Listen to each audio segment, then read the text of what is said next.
Well, I mean, we're just talking purely from health, and I'm going to assume that we're not going to have just the joy of hearing frogs calling at night as one of the things. Even though I believe that's an important, just mental health thing, just Yeah. having being able to go outside and experience wildlife there. That's not a Canada goose or a starling or a pigeon. Or a mosquito. But I said wildlife, not physical manifestations of evil. So we're going to we're going to try to keep it things that are nice, things what people want to experience. Um, the biggest reason to care if you're not inspired by just having them around and not having these wonderful diversity of animals around you, then from a purely utilitarian perspective, you want more amphibians because that means you're living in a healthier environment. There are less things that are affecting you that could cause inexplicable weight gain and weight retention because of the presence of PFAS chemicals, which are shown to cause that. The more frogs you have means the less of those are on the environment because they directly affect amphibians first, like we talked about. And you're also going to be reducing the amount of mosquitoes and other disease carrying insects like or yeah, disease carrying insects like ticks and mosquitoes and your biting flies. All that's going to be reduced by simply having more frogs and salamanders around.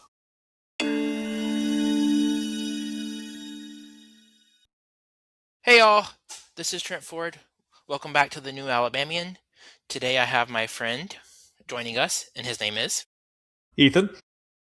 So, if y'all don't know, I'm running for office, but this podcast is to talk to people about what's going on in Alabama, and I'll let Ethan share a little bit of his background. I went to Auburn University, studied wildlife ecology and management, and I've been bouncing around to uh, different jobs that focus more on the natural resources and natural resource management ever since then. I've gone to Florida for some of my work, and I've recently come back to Alabama, though. Yeah, so I've known Ethan for years, even before he moved away again and then came back, so It was a lot of moving there for a little bit, but things are a lot more stable now. Finally, yeah, it's good to have Ethan around. So, I am going to talk to Ethan about rivers today because Ethan's pretty knowledgeable about this, and one of my things that I care about is not screwing up the environment that we actually live in and depend on. Because I am a believe in stewardship and protecting what we have. So, Ethan, what was the first topic that you wanted to talk about today? honestly, it's to applaud Alabama for finally recognizing that we have the most navigable waterways in the country. That's including Alaska, which a lot of people think of as having a lot of rivers and such up there. But we actually have more waterways you can actually take a canoe down, which is the USGS definition of navigable. Is if you can take a canoe down, it is a navigable waterway, and we're number one in that. And there's currently a bill going through the Alabama State Congress to change our state motto to the River State. Well, I know at the time of this recording that the session should be over for the year, I thought.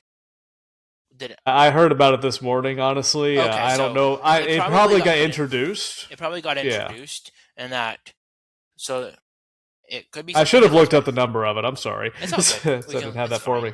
We'll look it Yeah. up. But if it was introduced one time, it can be introduced another. One of Hmm. the things that for people that aren't aware is we get four, five, 600 bills introduced every session, and like most of those don't even make it out of committee. Some of those bills don't need to make it out of committee, and some of them could be simple rubber stamp things that are aspirational for Alabama, and some of them are bullcrap bills. So pretty much how the National Congress handles bills too. So got it. Except Alabama has a super majority, so one party gets to pick everything that comes out of the. I'm an independent, but I can acknowledge that the supermajority, either with direction, usually ends up with less balanced laws for Alabamians.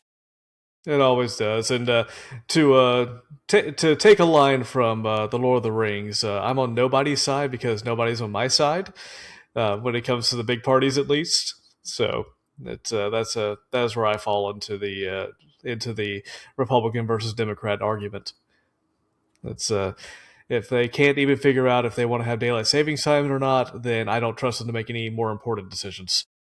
It's so inconsequential that it shouldn't even be an issue, but they keep kicking it down the road and have since the 80s. So, Yeah, I'd like more sunlight. yeah, everyone would. It's almost like it's healthier for you. Yeah.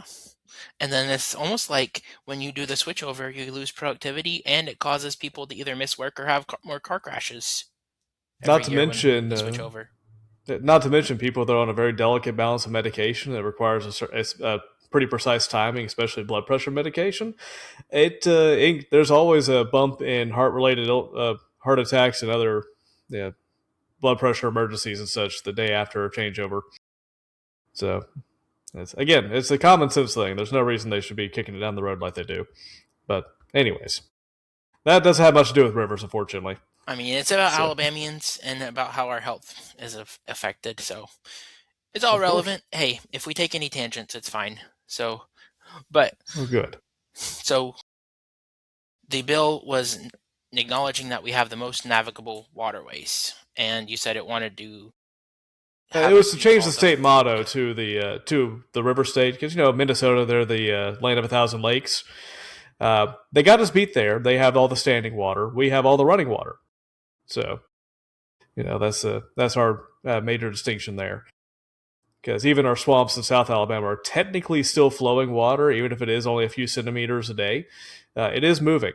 It is moving. We can measure it. So that's the Hey, important part there. that's a good place for swamps are usually a good place for like a lot of amphibians that people don't know about. Not as much as you'd think, actually. Oh, There's some more places that actually have more amphibians, and they're usually there's something we would call a vernal pool. mhm. They're pools of water that form after heavy rainfalls, especially in the spring and fall, where there's a layer of clay underneath the dirt that keeps the water from draining into the water table. And a lot of amphibians rely on these vernal pools for their life cycle, particularly a lot of endangered salamanders and frogs that eat mosquitoes. That's their main food source because they also live in these vernal pools. And there's also these little critters called fairy shrimp that only come out for a day or two in these vernal pools. But these pools are not protected by the National Wetlands Act because they don't access groundwater. It all evaporates out, so there's no pollutant concerns with them. And because it's not protected under the Wetlands Act, there's no real protection for these pools at all. So development can come in, find a vernal pool, and they can just fill it in with dirt. There's no consequences for it. How would we be able to protect them? Well, you'd have to change. You'd have to get them finally recognized as critical habitat, and that would just take the EPA and the Fish and Wildlife Service, or even the state level agencies that do the same work to actually recognize these things and put in state level protections if the Endangered Species Act isn't going to do it. Yeah. So unfortunately, we're at the point now where it's paperwork time to get these things protected. It's been recognized by the scientific community. It's been recognized by even the hobbyist naturalist, like with the Alabama's Master Naturalist program, which I'm still going through. It's a very detailed program that University of Auburn is putting on, and the they've actually spent a good bit of time actually doing classes on these vernal pools to make sure everybody going through the program is aware of it. So everyone in the community knows how important these are, but they're just not recognized in law. For those of the people that are more familiar with me, they know I like to go try to learn as much as I can about everything. Like, I think we've talked about that Master Naturalist program before, and I got really tempted to try to do something like it with you. Just Yeah, well, the great trying. thing is they still have a grant program open. So if anybody is interested, I will have you a link if you want to drop that in the Yeah, description there. For people just to I'll look add it into it. in the description or as a comment, depending on where you're watching this video. Right. So we'll make sure we have that available for people because it is a great program if you live in the state and just want to learn more about it. It's online courses. Do it at your own pace. You only have to make 2 or 3 of the meetups a year, and they are trying to get better about that. But it is a volunteer team of educators doing it, so they're not getting paid to run it or anything. It's just something trying to educate the public. So So being able to protect vernal pools sounds like that would be a good thing. And in that's something we could do at the state level is for sure. you just have to have people willing to acknowledge the problem and see what's going Mm-hmm. on and understand why that matters. I know in undergrad, uh, I did a little research with a professor, and we looked at like how different plastics act as hormones and cause Mm-hmm. birth defects in amphibians, and then amphibians are usually like the baseline of a lot of ecosystems. Right, we call them an indicator species in wildlife ecology because once your amphibian population starts to go down, you have a serious problem. And it may take decades once the amphibians are gone for those cascading effects to become noticeable in anything else. But because they're so sensitive to pollutants in their environment and changes in their environment, they're better than a canary in a coal mine. They're going to let you know well before a canary would that something's wrong.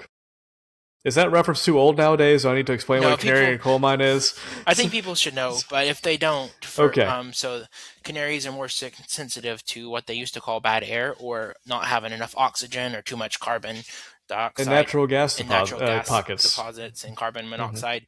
The canary would actually die before the miners. So if your canary stopped singing or died, then you know to get out of there. Mm-hmm. So I hope that's a succinct explanation for anybody not versed in that analogy. But I did remember the name of the amphibians I was talking about in the swamp, and it's the amphiumas. Like, we're actually one of the few states that has those out in our swamps. Those are pretty neat. Yeah, they are. Jerry Styles has done a lot of work with them, Mhm.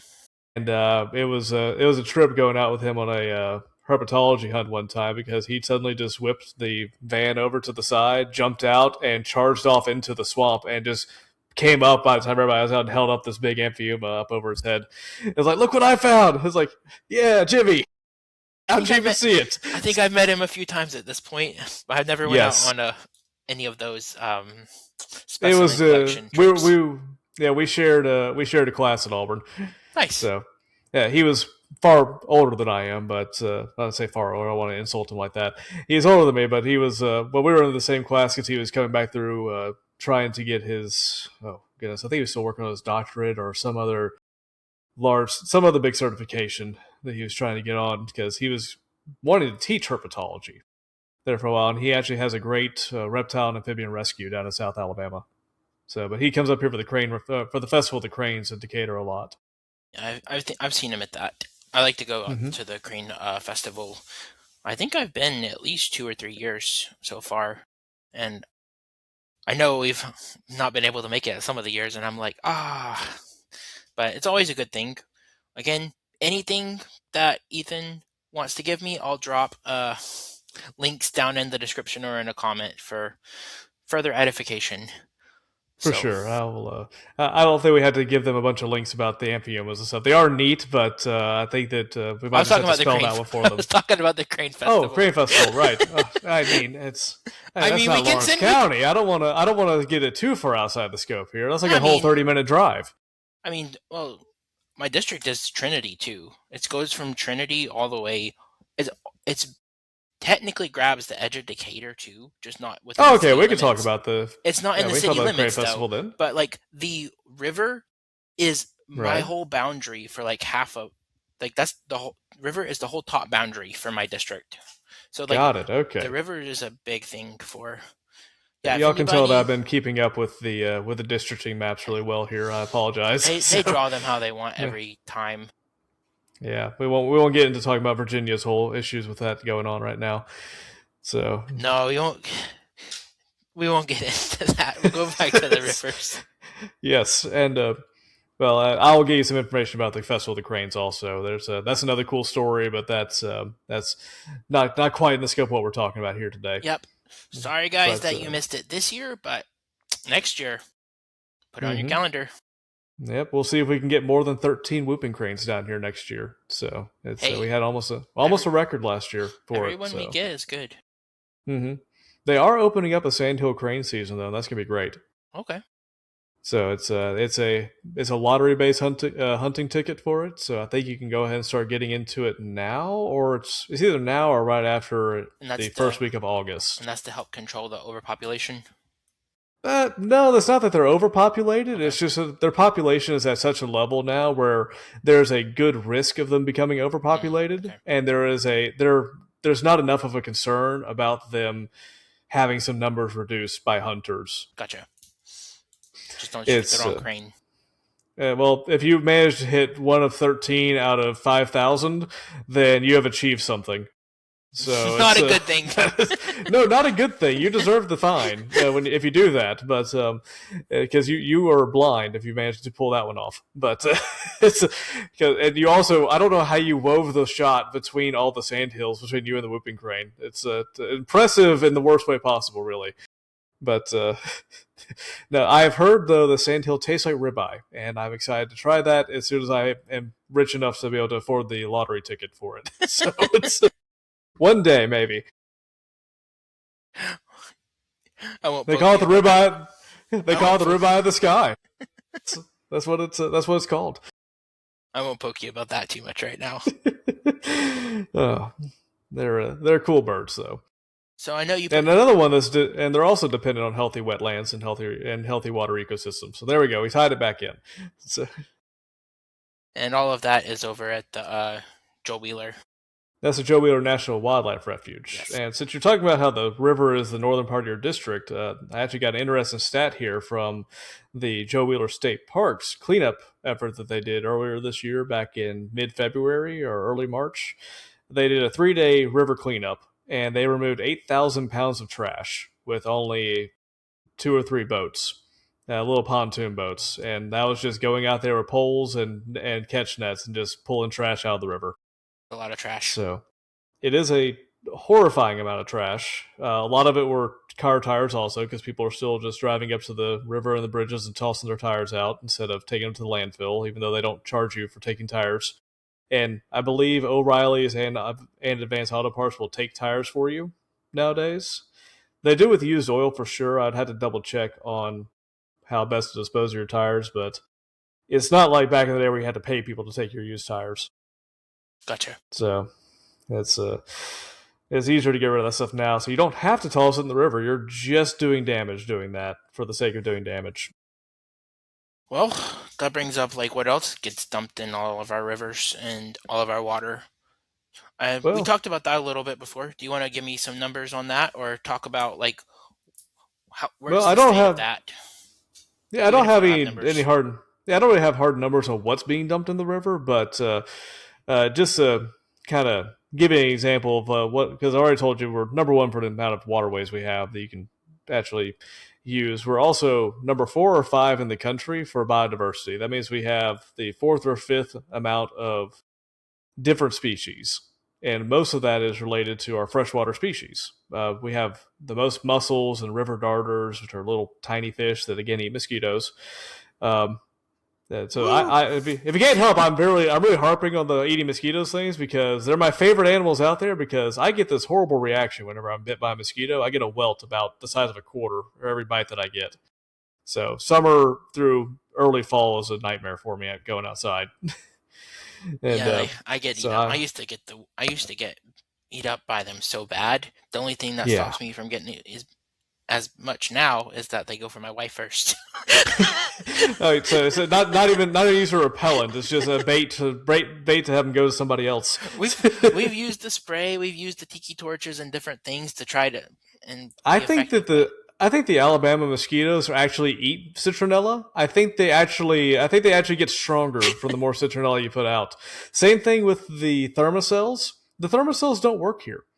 They just don't work. I've had 2 going on either side of me. One for the ham radio field day, and all it did was push the bites from my face and arms down to my legs. That's all it did. I still got 75 bites or so. whew, It was just a rough time. But so we have a lot of biodiversity, and we do have a lot of things that do eat mosquitoes because we have so many here. We can thank the Department of the Army for that wonderful test they did back in the Cold War, where they dropped thousands upon thousands of pounds of mosquitoes out to see if they could carry diseases. That was a fun which they thing. can. Yes, we found out very well they can. We had them before then, but I just like to remind people that that is a thing that our wonderful government did to test things out. They had a couple other tests that they did secretly without even letting people know they were doing it. And Yeah. correct me if I'm wrong, but a lot of those they were supposed to be done under the claim to see what would be effective in the Cold War. That's right. That's why they did the mosquito test to see how effective they would be with spreading disease, which, begs the question: what will they? How will they track that if they're just dumping a bunch of mosquitoes out? But it's that one. That one I don't think we ever got an answer to. It's and they Oh, still won't speak anything about Lyme disease, and that's another fun one.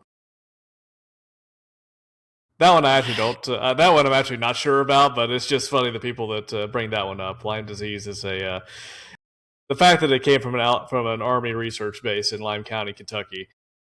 Yeah, that's where it's first found at. Is always calls for a little bit of concern. I'm not sure about that one. I know that you have to. I apologize if you have to edit this out. I know you No, said you didn't I'm want not to going edit to too edit it out. much. You, I don't restrict what people say. I acknowledge when I don't know about stuff. I'd have to do more research on Right. that one. Right. Well, it's that one's again careful in the research on that one. There's some people that go way off the deep end on that one. Like we're talking DARPA levels here. You know, to Yeah, there's just a rule of thumb, guys. If you want to find a conspiracy, look for ones that make sense. mm-hmm. Don't look for But if the you want to have fun looking at conspiracies, start with flat Earth and go from there. no. We are It gets not. fun. We're not promoting the Earth is round. No, I didn't say it was true. I said it was fun. Oh right. What else do people dump in their rivers? Sorry, yes, that's what we're talking about here. Unfortunately, conspiracy theories do not affect the water quality, sadly. Well, it But does when people think something's true that's not, and are not letting us protect the rivers. that is the case, and really the biggest problem we have in our rivers is that a lot of people will point out that there's a lot of different companies and different production facilities on the edge of the river that are letting things flow into it. But the biggest pollutant we have in our waterways is silt and dirt. Okay, tell me more. That is the most deadly and most dangerous pollutant we have. When dirt roads or new constructions areas where ground has just been broken, places that have those silt fences that they put up that aren't maintained after one rain and get pushed over by all the mud, um, they just let the mud keep flowing in, and there's so much dirt when that happens, and so much silt floating in the water. It chokes out the fish, it chokes out the mussels, it chokes out anything in caught in that draft. Really, catfish are about the only thing that can survive a heavy silt flow, and that's because they're bottom feeders already. Everything else has to kind of clear out. Sorry about that. It's okay. Everything else has to clear out and then come back in after the water's already clear. But something like a mussel, they can't clear out. They can only move a few feet a day, really, and that's not enough to get out the silt flow. Mussels are important because they're our filter feeders. They're the ones that clean out the rivers and clean out the streams and keep the water clear.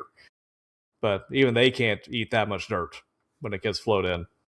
So that's the most dangerous thing, far and beyond any chemicals that might get dumped in. A lot of that is monitored really closely nowadays. Every time there's a rainstorm, there's contractors going out to collect runoff out of these facilities to make sure that what's flowing out isn't exceeding the EPA's and ADEM's guidelines. Well, Which ADEM I'll put on my hmm? conspiracy hat here for a moment. That Yeah. I know some of those companies just pay the fine instead of actually monitoring what they're supposed to do. Well, I'm not sure when the last time the fines were updated. I believe it was sometime before 2000. But I'm not sure when the EPA last looked at their numbers and what they actually fine people. I know you can't say anything on that right now, but I can say stuff that would be a thing that we need to. If you're going to make something be a fine that is hurting the state and the water for all of us, then the fine should be like something that's actually going to incentivize them to do the right thing, not to just pay the fine and then everybody else has to deal with the effects. Right, because the point of a fine is to make it more costly to do the wrong thing than it would be to do the wrong thing and just make profit afterwards. You want to have a punishment great enough so where you can't just write it off as a business expense. Yeah. So let's talk about that. Is there any more on the silt? I'm curious. What exactly could we do to help that? I mean, the hardest part about silt is anytime you're breaking ground for a new project, you're going to have silt. There's nothing you can do to stop it. There's going to be a flow. There's going to be runoff from it, but And there's already, I say, but there's already laws in place where construction companies have to put up silt fences. But I cannot tell you the last time I saw a silt fence that was in good repair after one rain. And once that fence lays over and once it's inundated with silt, it's useless. It's just a funnel at that point. It's just forcing more silt in at one point instead of all over the construction area. Uh, and it's gonna be a tough problem there with it because everyone hates dealing with it. No, it's you have to go to the edge of the property. You have to put it out there. There's good guidelines for it, but there's not really the enforcement to make it stay up, and there's no care for really keeping it up. And also, we brought up finding. I don't know if there's a good system in place for finding companies that have a ton of runoff going, especially when the fence is technically up, but it's just not doing anything because it's already full of dirt. It's like it stopped that much dirt, so it did its job technically. It just didn't do it well enough. So it would take essentially a ground up reorganization of that entire system and how we measure that, how we actually look at it, and how we enforce it. And that's why it's such a big problem, really. So, one of the things in my area and around, you live close to me too, so you know that Yeah. if you go fish in a lot of the areas around here, like especially around the Tennessee River, like you're not supposed to eat more than so many of the fish in the area because of the pollutants and stuff. That is what I've been told. I haven't actually looked into any of that.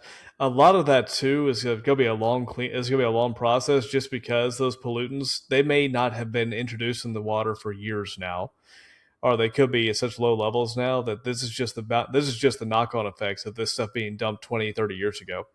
That's one thing a lot of people used to say, at least when I was in college, that the solution to pollution was dilution.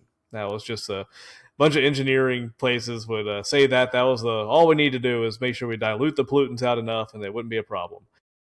Well, that only works if the stuff isn't like a If you, PFAS chemical that stays in the environment and yeah, can't break down. and those are like forever chemicals for a lot of people that aren't Yes. familiar with those terms. Think your old school waterproofing and what the BPA used to be in the water bottles that made Nalgene so strong. Well, it turns out it leached out the plastic really bad too. So that's why our plastic bottles are no longer as strong but are healthier. Yeah, the plasticizers. That was what we did the Mm-hmm. research on, and when I was with Dr. Peridgen in college, and there's some other Okay, so you worked with professors. the BPAs I then, understood it a bit. I did some of like helping in the write up. I didn't go do like the field reports or anything, but we looked right? at how like those molecules actually get they replace hormones and stuff, and especially like amphibians, but in some small fish and things too. The amphibians are real bad because it is absorbed through like the skin because that's how amphibians breathe, Mm-hmm. and that That's was also why they're such a good yeah indicator why they're such a good species. indicator. Exactly. Yeah. So what you're telling me is the plastics are actually what's making the frogs gay, not the chemicals that they're releasing. Haha. It's actually what makes them be born with birth defects or stillborn. Right. I know it's a lot sadder than that actually is. Yeah. It's just No, yeah, and then that goes back to your mosquito problem. Less frogs and less tadpoles to eat mosquito larvae. which is the bullfrog and the most other tadpoles' favorite snack. A lot of people say they eat algae. That's just because that's what they can get most of the time. If they come across mosquito larvae that are eating the algae too, they'll go after the larva, Yeah, and you get healthier frogs that way also.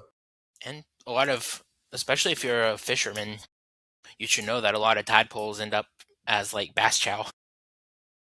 Oh, yeah, well, that's why they have so many. I Yeah. mean, they're No, an I know. I'm just selected saying, like, species, so they have tons. But you don't want. So if the frogs are it's an polluted, important your food bass is source, polluted. and that's why we have these knock-on effects. Mhm. You know they haven't had these releases happen for a while, but it's still in the ground on these areas where it drains down most of the time, so it dries up and it gets locked in the soil. Water levels raise over winter. It releases a little bit again. Tadpoles eat up all the algae that's growing on it, so it's still getting leached out because there's just no way to clean up all the contaminated soil that happens along an entire river. Yeah, but I mean, think of the we also have to not add more pollutants because you can only dilute something if you're Mhm. not adding more of it at the same time. Right, or at least you will speed up the dilution process if you're not adding more to it. So that's another big thing too, and it's it is a it's a multifaceted problem, really, because you can't just say like, oh well, they just need to stop doing it. Well, okay, let's say that they're being monitored closely enough, or they're being monitored more closely than they were, so there's no way they're dumping as much as they used to. And I'll give them the benefit of the doubt to say they're probably trying to keep things contained because it's a lot of the companies in this area have a microscope on them from a bunch of different watchdog groups, keeping an eye on them to make sure they're not doing that.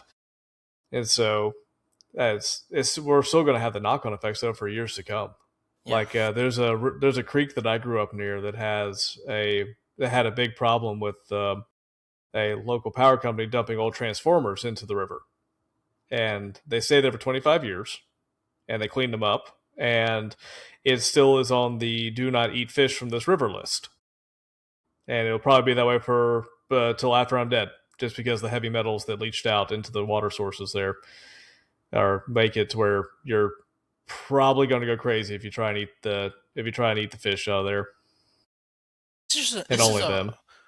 this is a hard problem to explain to people like in a short soundbite. But if you could do Yeah. that, if you could take like 90 seconds and explain this problem to somebody, how would you do that? Well, okay. Let me just look back at my notes real quick and Yeah, just you're see if I fine. can't just run through my. Let's see if I can't just run through my elevator pitch that I did because I only took up like a half page here for everything we're talking about. So let's see. Let's see. Was Ready, go. okay. We have the most we have the most waterways in the country that you can actually call a creek or a river. We have the fourth or fifth most number of species, but we are number two in the number of species going extinct. And that is purely because we do not control the amount of silt, dirt, and other pollutants being dumped into our waterways. And these are things that can be easily tackled by just greater vigilance and a little bit of will from everybody involved. Not 90 seconds, but Hey, it's all good. that's how I break it down because anything beyond that you'd really have to start getting into details. It's like, So because let's say it's I get elected. What are the things that I right, can do to help? I want to help, and right. I've done a lot. I've researched too. I've read some of the stuff you sent me before, and I do my own Hmm. research about things. But it's a very big problem, Right. and it's And that's going to be a tough one there because at this local of a level, I'm not sure if you can do much more beyond trying to protect the vernal pools in the area and try and get them recognized as heritage sites, really, or some other local equivalent. okay. At least trying to Let's say the identify state them to level, the because areas. if I get elected, I'll be in the state house. So, what could the I state apologize. pass? I should have made sure I knew where you were going to be able No, to. it's all good. We But talked yeah, about so it. at the state level, you would that would actually be great for influencing. I would say aid in policy, but at least being in a position where you could attempt to get legislation in there to have ADEM change their policies towards some of these things. You'd be very unpopular trying to get construction companies to put up more silt fencing and have a actual policy in place for making sure the silt fencing is up and effective, not just up. And also, again, with the vernal pools, just getting them protected at the state level as critical habitat would be huge. But explain to Um, people why like we should care about. I love animals and critters, but like explain to people like why that matters for their health too. well, I mean, we're just talking purely from health, and I'm going to assume that we're not going to have just the joy of hearing frogs calling at night as one of the things, even though I believe that's an important just mental health thing, just being able to go outside and experience wildlife there that's not a Canada goose or a starling or a pigeon. Or a mosquito. But I said wildlife, not physical manifestations of evil. So we're going to we're going to try to keep it things that are nice, things that people want to experience. Um, the the biggest reason to care if you're not inspired by just having them around and not having these wonderful diversity of animals around you, then from a purely utilitarian perspective, you want more amphibians because that means you're living in a healthier environment. There are less things that are affecting you. They could cause inexplicable weight gain and weight retention because of the presence of PFAS chemicals, which are shown to cause that. The more frogs you have means the less of those are on the environment because they directly affect amphibians first, like we talked about. And you're also going to be reducing the amount of mosquitoes and other disease carrying insects like or yeah, disease carrying insects like ticks and mosquitoes and your biting flies. All that's going to be reduced by simply having more frogs and salamanders around. And so, even if you want to look at it just that way, which is the narrowest means of looking at it, it's still a win-win to not get rid of these little temporary ponds, these little temporary pools that collect water. It's nothing but a benefit. And people look at it as like, oh, they're gonna have mosquitoes in there. It's like, well, no, they're not. If they're healthy, if they're not polluted, you're gonna have more frogs you know what to do with. There's a place back where I grew up. It was called the Frog Pond, just by everybody because of how many frogs were there. It was isolated. It was up on top of a hill, like a little small hill, but it was just high enough where no runoff from the roads or anything could get into it. And there were so many frogs there on a spring night that you had to wear earring protection because it was louder than a 747 at takeoff Wow. from the amount of frogs there. And that was the one place I could go outside where I wasn't bit by mosquitoes. It was great. It was awesome. My parents have a pond, and I'd always like to go out when we lived in Winfield. They still live there, but when I lived with them, I'd like to go out into the pond or walk around the pond and just hear the frogs. And this is a permanent pond? Yeah, they've had that for years. It's okay. been, Well, yeah, that's a big difference with the vernal ponds and no, permanent ones. So I yeah, was just identifying right. I like to go hear the frogs too. But yeah, Of course, the vernal yeah. ponds. You probably heard a lot of southern leopard frogs and bullfrogs there. They Oh, like your permanent pools. we also have a So, lot of tree frogs around because they have pine trees close to the pond too. So it was well, actually yeah, a good environment for a bunch of tree frogs. your green tree frogs, your spring peepers, they can survive in those in the more permanent areas. Also, their tadpoles are a little bit faster and better at getting up into the shallows away from brim and stuff. And we So would put they were out cool. like if you had limbs fall, we'd adjust them to make like hidey spots for like the tadpoles and minnows, so the brim didn't and catfish didn't and bass didn't overeat them. That's good. That's also an easy thing people can do if they have little ponds like that. It's like you got a pond, you got a limb fall. It's like, well, maybe sacrifice that little corner for a year. Yep. Let that wood be a little habitat for everything because those little deadfalls and stuff like that's uh, where a lot of our fishes and their little babies don't like to hide in. Keep them away from crappie and brim that are looking to eat them.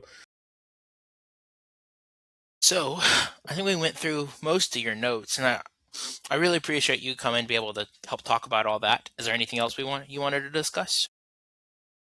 No, not unless you wanted to talk about the AI data centers and the pollution that's been contributed to them. So I have some thoughts on that. I'll be happy to talk about that because I get frustrated at our zoning policies. You've watched, if you want to go see more on that, I had an episode with Brandon and we talked about the AI data center zoning, especially the one that's going on in Bessemer and Mm-hmm. all the crap that's happening with it. And it's actually gonna you probably or you may know this. It's potentially going to push a couple species of fish extinct. It's too close to the Blue Springs over that way. Yeah. So Yeah, hey, because that is I will let you cook. the not so just to touch on the Blue Springs one there and that area. That is one of the greatest success stories that Alabama has in conserving a threatened waterway. There are at least two species of fish only found in that one spring. There's a species of salamander only found in that one spring, and there are a few crustaceans and mollusks only found in that spring also. They are so well cared for there that they will shut down the streets nearby during mating season for these little salamanders because they'll get out and walk on the street on accident. Just they climb around everywhere, so Especially when hunting it's for a place rainy. to lay their eggs.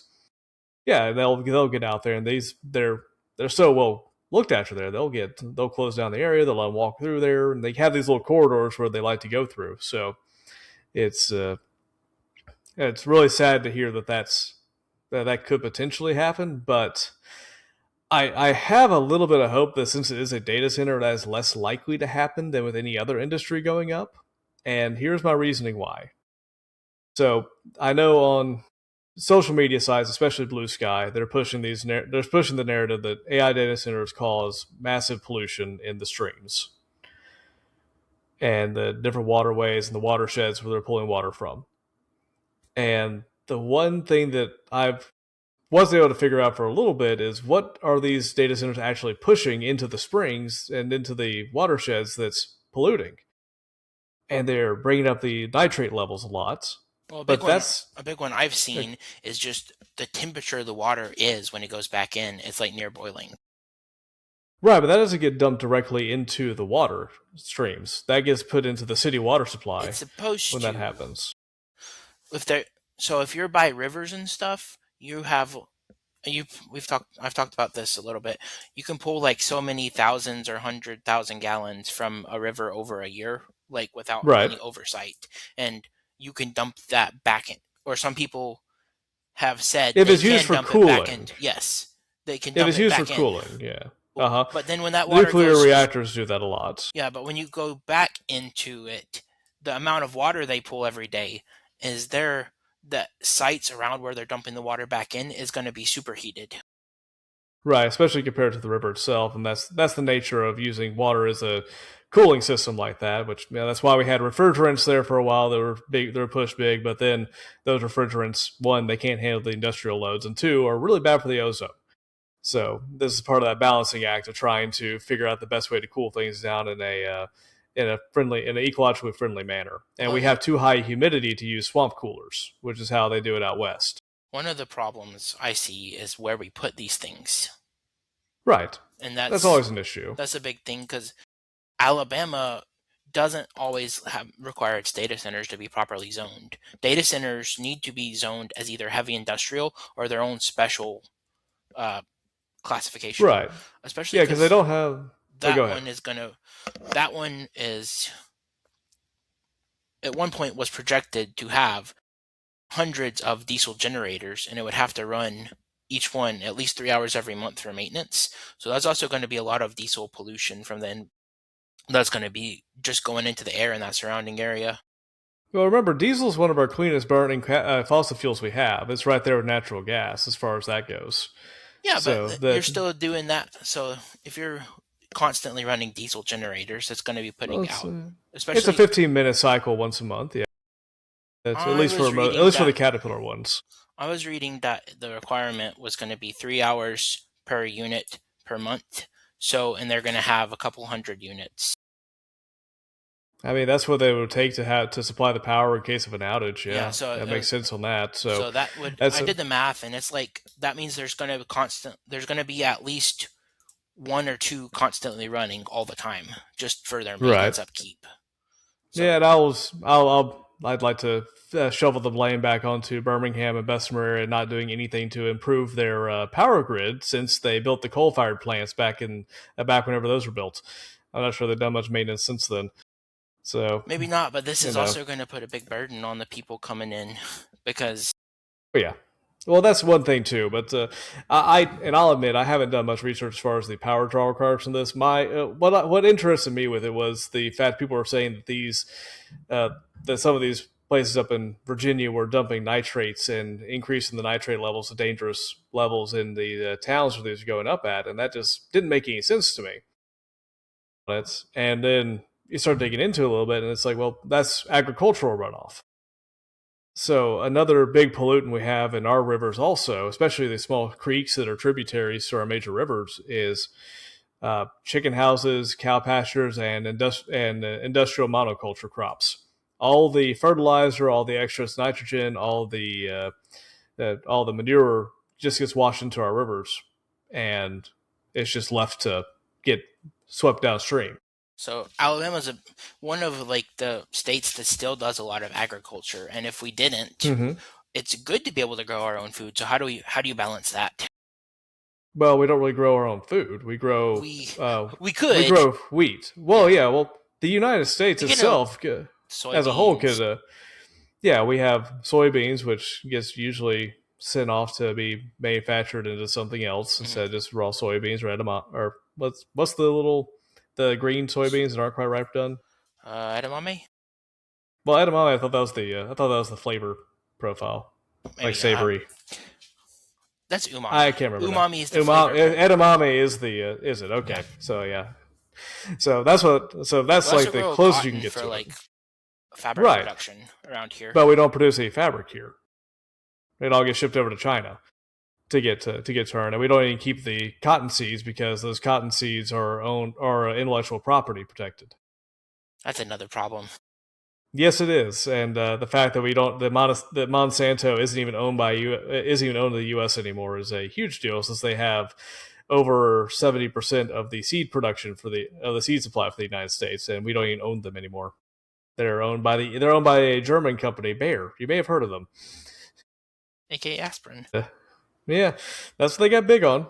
And Yeah. just remember, we don't actually own our seed supply for our monoculture crops. I want to book you for an episode where you've done some research and we can dig in on that.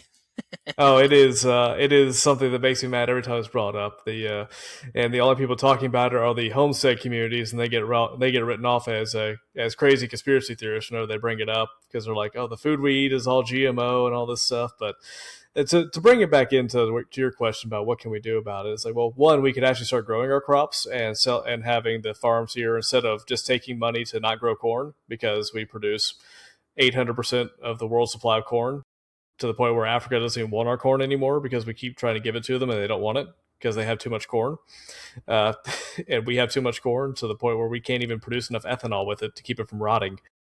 And it's just, we have more corn than we know what to do with here.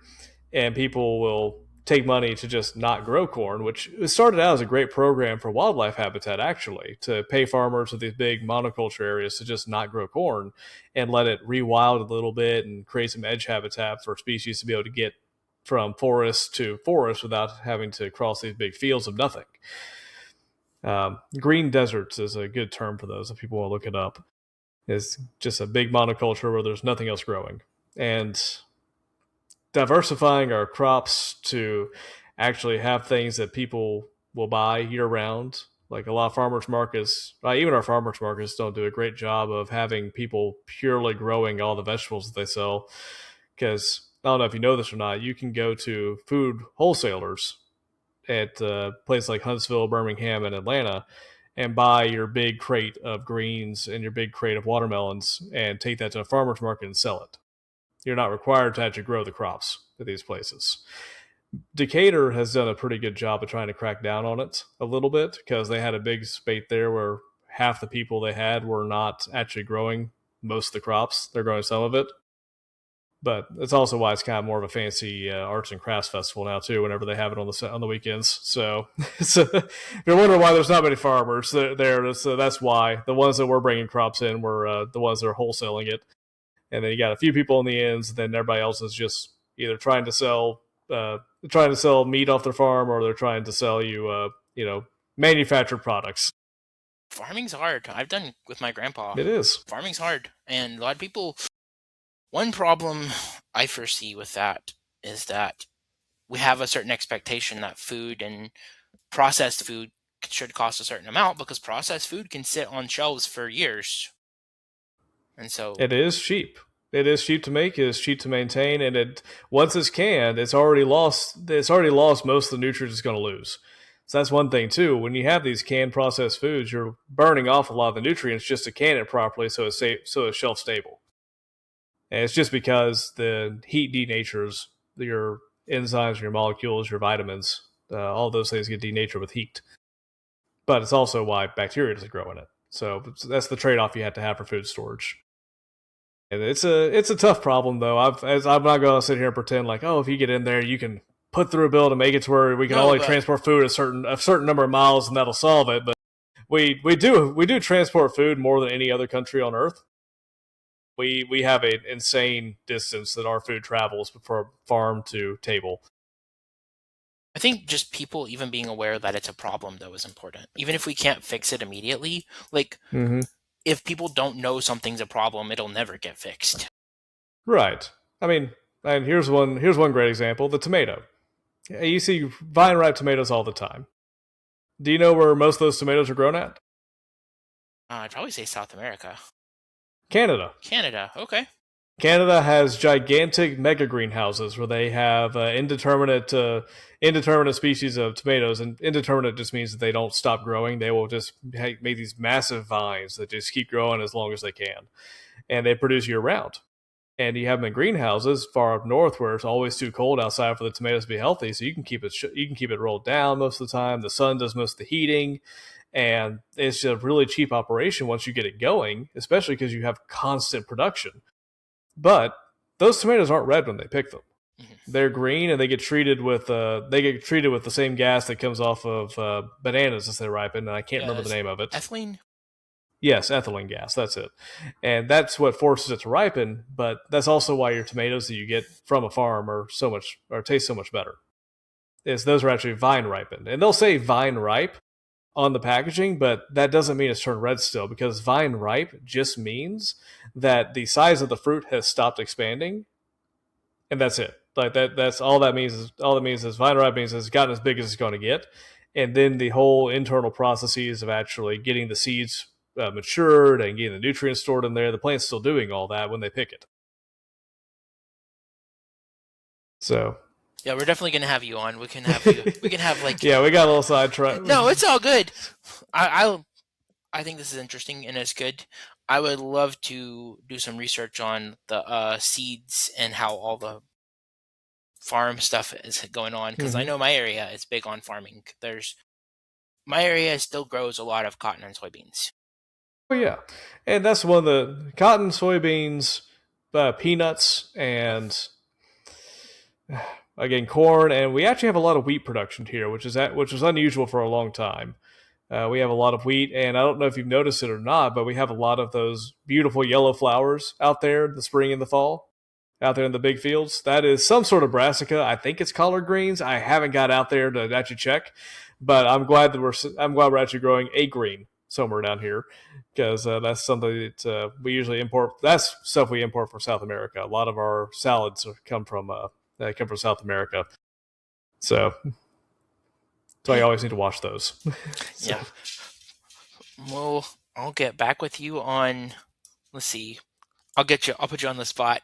Hey guys, I'm gonna yeah, make Ethan do another episode. If you have specific things you want him to talk about, let us know in the comments. But I'm going to poke him about all the seeds and about how Monsanto has all the IP on plants. Yeah, if And you thought that DRM was just a problem for getting your Kindle books off Amazon, or if you knew that was a thing that you had to deal with, boy, howdy! There's a yeah, the seed cartel is something else. spoilers on that. Heritage seeds are a big deal, and if you have there are people that have kept that I knew a few people that kept like these specific strains of heritage seeds for years because they were afraid of the variety not being available, and it turns out they were Mm-hmm. right. Yep, and you can also see those listed as heirloom varieties. But I'll save all my resources for that episode. Otherwise, I can start spamming a lot of that. Just throwing out a bunch of websites for that also. Yeah, So I'll we'll do have an that. affiliate link for that one. We'll have a farming episode. Always fun. Okay. Thank you, Ethan. So, This has been a great conversation. well, Anything do you you want to have wrap any up more with? questions for me? Well, I was about to ask, do you have any more questions for me about related to the natural resources we talked about the rivers or streams or anything like that? I know you asked me a few times if I had anything else to talk about on it, but do you have any questions about anything else out here?